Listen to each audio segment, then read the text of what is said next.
Hello, Gemini. I hope you're having a wonderful day.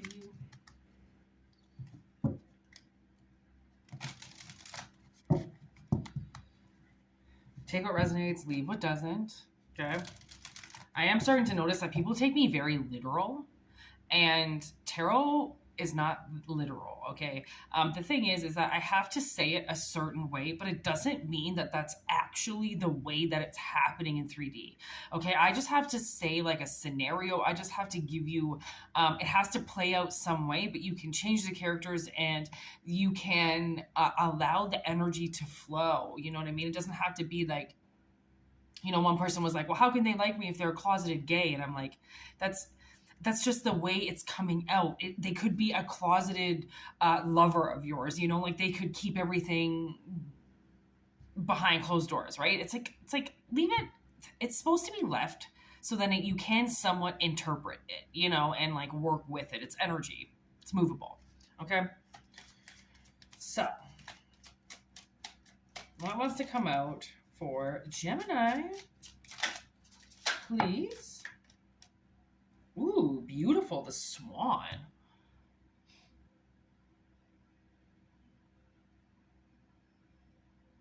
Very cool. I don't think I've ever read this one.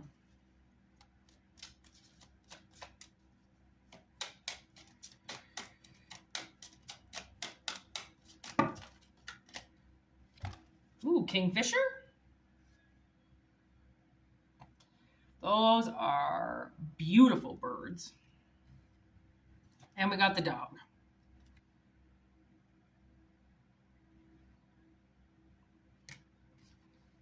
Okay. What is that? Pelican. Okay.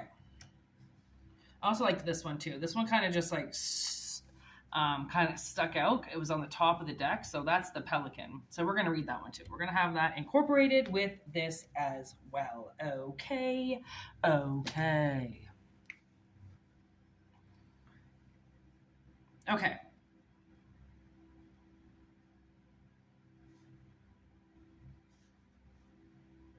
Okay, so what I'm getting is somebody here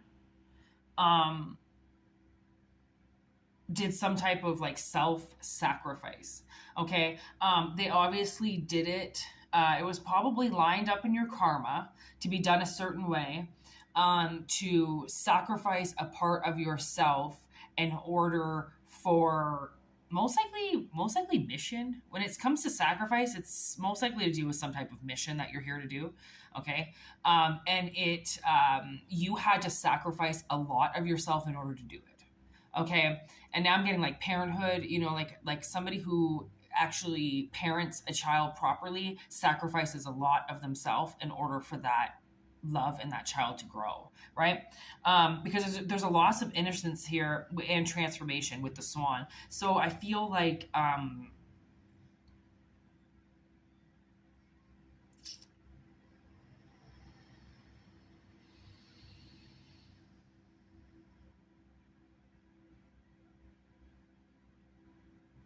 so the loss of innocence is the transformation into maturity. So I feel like you sacrificed something which puts you in the transformation process of maturity recently. So something, I mean, you could have been a 40 or 50-year-old and still have that kind of like 20-year-old mindset. And now that your mission is over, your soul gets to transform because of that sacrifice, and you turn and you mold your life into a mature avenue. Like not everybody gets the same as somebody else, right? So somebody could have gotten this role when they were 20 and others get this role when they're 40, 50, right? It just depends on it's all about mission and your journey and the karma that is brought with you, right? So now we get with Kingfisher, we get abundance. And that's the thing is it's the most loyal hunting fish. Okay. And that's what a kingfisher does. You only find a kingfisher near water. Okay. They're constantly fishing. So I feel like,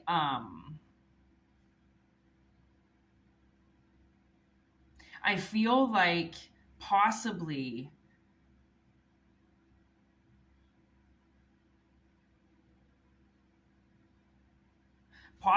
because of this maturity, you're going into a very devoted, loving relationship. Because that's what the dog talks about. That's what the dog's all about. Is the dog is the one that sacrificed. So it's almost like, and what the kingfisher talks about is, the kingfisher is such a loyal hunting bird that the gods devoted, that she was so devoted to gods that they transformed her into two, and then the other person, the other part, became her mate, right? Which is very Gemini energy, right? It's almost like that the kingfisher, actually, I would say, would be Gemini energy.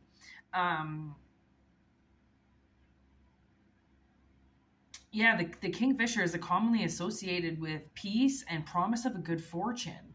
So I feel like, the road that you were on, okay, was probably one of the hardest roads because of the self-sacrifice.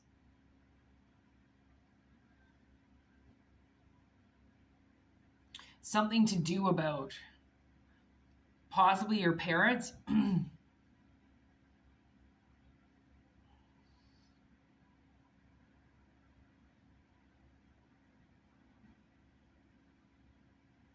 Yeah, like your parents were supposed to protect you and give you a safe haven, but they didn't.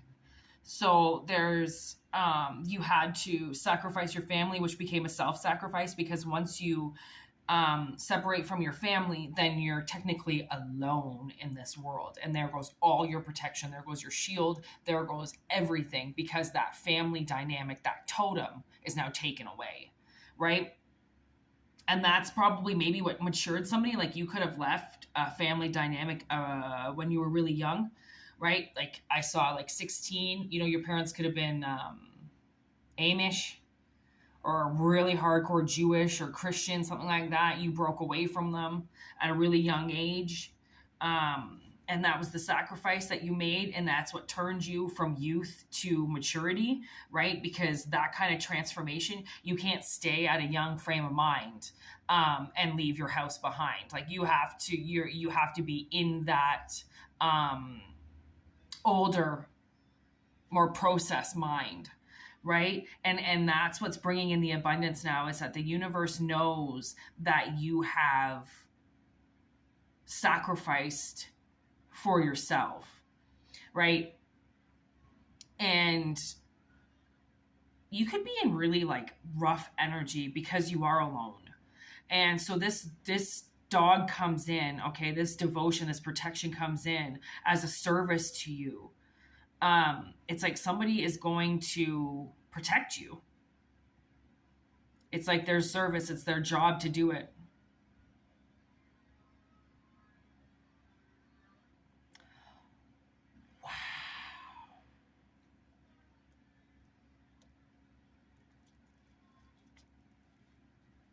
Let's see what these cards say.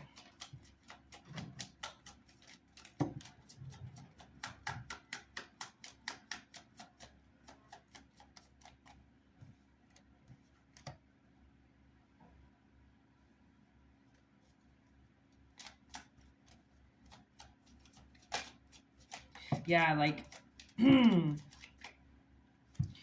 really loved yourself and found absolutely no chemistry with these people that you broke away from. So now there's some type of relationship that's going to evolve in your life. And I don't know if this person's going to be really like childlike or something, which is going to bring the childhood back into you. Because if you were forced to grow up way too young, then you lost majority of your childhood because you had to be so mature because your family wasn't protecting you. So you had to grow up way too fast. Okay. So now it's like this person comes into your life that has this like childlike wonderment in them, and that re-sparks it in them, because these people that you broke away from took boundaries away from you, and they did things against you, and they put you in really bad paradigms, right? That were controlling only by them, right? Somebody had a very intense um hold over somebody, right? And by holding on to them, it was hurting them, which is why they had to leave. Like forcing some type of religion onto them, or forcing some type of way of life onto them, and being like, this isn't my life. This isn't, I get it where you're from. This is what you do, but I'm a whole new generation, and I can't do this. I can't be here doing this with you when I don't agree with it, right? It's like somebody did not agree with what they were put into. Okay, because you most likely weren't really maybe supposed to be here, and your parents had you out of wedlock or out of insanity, and they could have broke up instantly afterwards, or they could have joined this cult and got super religious and sacrificed parts of you, right, in order to get into this cult, or in order to get into to this church or something like that, So, obviously, getting the fuck away from that was the only thing you were going to be able to do. So now you meet this dog. This dog comes into your life. And actually, this dog showed up in a reading I did the other day, too. Was it yesterday? It could have been. The most loyalist friend you'll ever have. Like, that was the dog. Like, that's what the dog is. Like, I can't help if the dog shows up. I didn't know he was going to show up. That's exactly what it means, right? So I feel like you're going to be meeting somebody it's a friendship, okay? And that friendship, actually, you know what I'm getting? Oh my gosh. So I watched this documentary about this woman who was kidnapped by this man and held captive in the woods for like 20 years, okay? To a point where like she couldn't break away because that was the only relationship she knew. So eventually she gets away, she breaks free, she breaks away in the middle of the woods and somehow finds her way out and finds help. And then it showed at the end of the documentary, it said that she, this was so cute. She married her security guard, and they live in some fucking place in the woods. It's like she married her security guard. It specifically said security guard. And I thought, my God, how perfect is that for her? Like, she's probably going to feel safe now for the rest of her life because she married her security guard, her loyal dog companion. Right? Like how out, I mean, this woman was tortured, terrorized, raped, sodomized for 20 years. And like, how do you expect to live after that? Like how do you expect to, I mean, especially if your parents did something to you at the church, or they sacrificed you to other people, or they forced you into some sex gang or something like that. Like, how are you supposed to live after that and feel safe? Only way you feel safe is if somebody comes into your life that you feel safe with. Right? Because that safety was taken away from you at some point, right? So the only way that you're going to feel good in a relationship is if you feel safe in it. Like, nothing's going to harm you again. They're not going to be able to take you again, right? That's what I feel like with this relationship. I just saw 1, 2, 3, 4 on the clock. It was 1, 3, 4, 2, but I move around numbers in my head pretty quickly like Rain Man. Anything else? Anything else you want to say?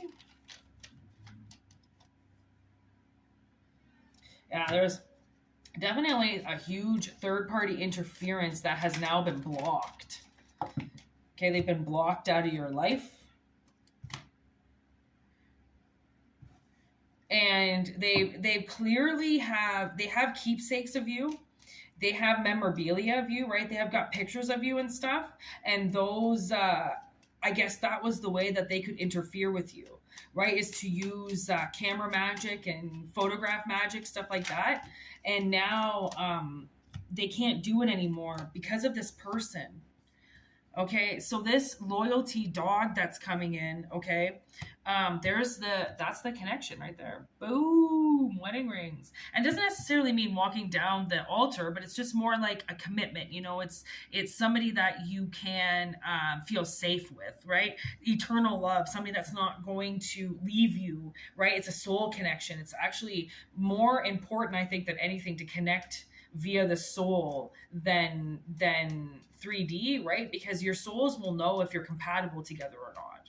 Some people, they see way too much with their eyes, and they don't sense enough with everything else, right? Because like, you know what you could feel too is like, you might not feel attraction towards this person at first, but then you hug them and you smell them.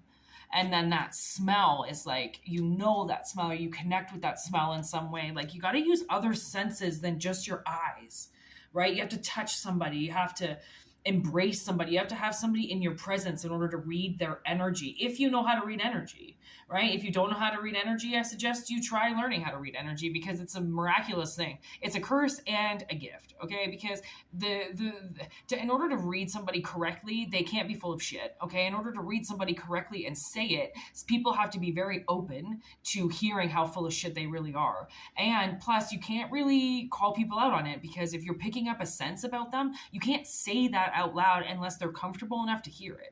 Like, you really have to keep a lot to yourself, and you have to go with how you feel about a situation and not how necessarily how somebody feels about you.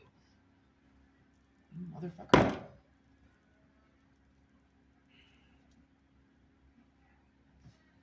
Sorry about that. There was a cockroach crawling on my wall. I killed it. I'm ruthless with these motherfuckers.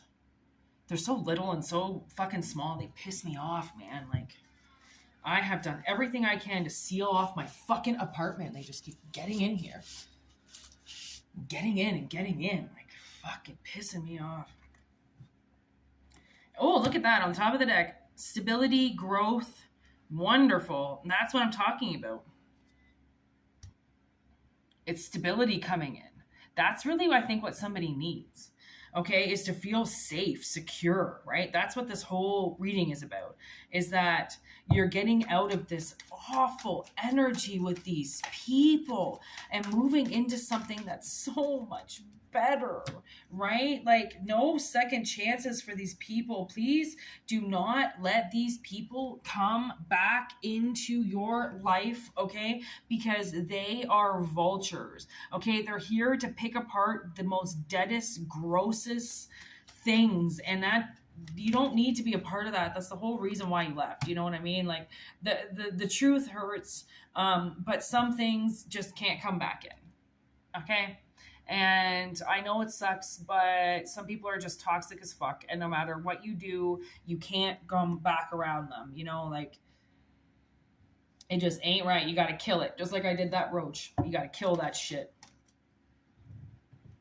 Because these people, they're wearing like a huge mask. What people see on the outside and what they depict on the outside is not what they are on the inside. It has nothing to do with who they are on the inside. And that's why, if you can learn to read energy, it's one of the most amazing gifts, because you can read people so easily. It becomes so obvious. Like, I mean, you have to hang out with them for a bit. You have to see, you know, if your predictions are correct and if these people are really as awful as what you think they are. But for the most part, your body will start to get very uncomfortable around them. You'll get antsy around them. You'll probably want to drink around them or induce yourself in some type of coma in some way around them, because you're so uncomfortable. When you want to melt into the wall, right? Those are people that you don't want to be around, because your soul is, it's almost like your soul is telling you, it's like two negative magnets, you know, like, you're just, no matter what you do, you're just not going to be able to be with certain people because you're not like them, right? You're of your own type of people. And that's why this original self-sacrifice was about people that are not like you, right? You were obviously different, which is why you were trying to separate yourself as something different. And then it just turned into a huge sacrifice because these people weren't going to let you be different. Some people won't let you be yourself. Okay. Whether it's your mother, your father, your spouse, your fucking, you know, your kids, some people just won't let you be yourself until you leave. Right? Until you go and find it. Because if they're going to keep smoldering it, then you're never going to be able to uncover it. Because every time you uncover little pieces of yourself, they're going to cover it back up again and say, no, that's not the way we do it. Well, listen, not everybody does it the same way. Even if you're born in the same family, you're going to have different values of yourself from what you take from other fucking lifetimes. And some people are so loud, they don't listen to themselves. They can't hear themselves. And actually, I was watching this movie last night. It's called Let Him Go, and it has Kevin Costner in it and Diane Lane, and they're trying to find their grandson. And they go and they stay with this. They find this Indian man. He's young. He's only like 20 or something. He's living in the middle of nowhere with a horse. And Diane, she's like, "Why are you out here? Like, you need your family. You need, like, why are you out here all by yourself? You need people." And he's like, he was taken when he was 8 years old into the camps, into the schools, right? And I've met natives who were taken into these schools. And so I've heard what these schools did to them. And what he said was that they bathed him in kerosene and then they beat him. Right? So they beat the Indian out of him is what they did. They beat the soul out of him. And then when he came home, he couldn't connect with his family anymore because he was different. And that's the thing, is like, it's almost like kind of what I feel is the opposite. I feel like something was toxic in you and then you loved it out of you and tried to get away. Like, and now you're not going to be able to communicate with these people because you're different than them. You awoke in something, you did something, right? And that separates you. So there's no communication. Your communication is not going to come through right with them. They're not going to hear it for sure. You might be able to hear it once you get around them, and then you realize you can't be around these people again because the communication is not correct, because now you're on a different frequency, right? And we change. 1, 2, 3, 4 again on the clock. I'm telling you, it was 2, 1, 3, 4, right? But that's the thing, is like something is changing. Right. And then when you know that you made the right decision for yourself, but the last 10 years has been shit, or the last 20 years have been shit, or 5 years, whatever, since you separated, it's only to make you stronger, because these people had you at a very weak state. So yeah, the world's going to throw a lot of bombs at you and it's going to throw a lot of wars at you. So then you gain that courage back into you again. So you become stronger, that warrior again that takes over their life and doesn't let anybody tell them what to do anymore. Because that's the whole thing, is like, you might self-rebel because people are still telling you what to do. That's why you have to sacrifice it. You have to get away from it in order to have the loyalty come in for you, because you have to show the world, you have to show your universe that you are deserving of it, that you worked your ass off for it, that you devoted. Self-devotion turns into shared devotion, right? Because if you are not willing to do it for yourself, you can't be put into a relationship where you do it.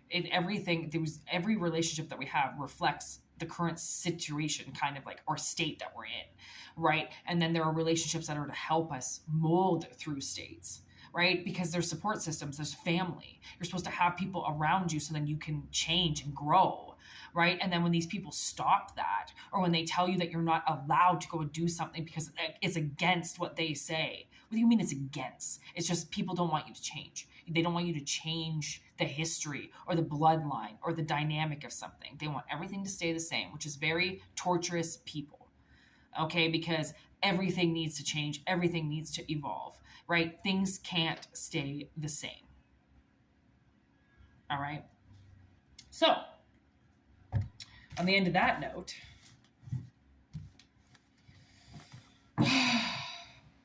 we're going to end it there. You are getting a friend. A very loyal, loving friend that is willing to commit to you. And union is coming. So, if this reading makes sense, then, yeah. Bon appetit, I just heard. I hope you fucking get this. This is pretty awesome, to be honest. Take what resonates, obviously, leave what doesn't. These readings are timeless. They're for the collective. They're for everybody. So if they don't resonate, try the next Gemini reading, or try your moon sign. Try your rising sign.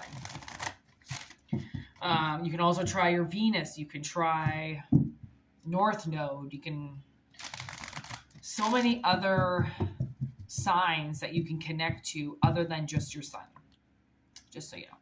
So anyways, thanks for watching, and I will be putting an end to personal readings, but I will be bringing them back. So if you want a personal reading, let me know ASAP. If not, they will be back when they're back. WhitneyMoonshine@gmail.com. If not, enjoy the readings. The readings will continue as much as they can. I don't really know what's going to happen. So my life is changing in so many ways. So I don't really know how everything is going to be able to work out with this and how we're going to do it, but I am hopeful. So stay hopeful with me. And yeah, thanks for commenting, subscribing, and watching, and doing all those wonderful things that you do for this channel. I really appreciate it. I really appreciate all of you. Yeah, that's it. Thanks. Peace out.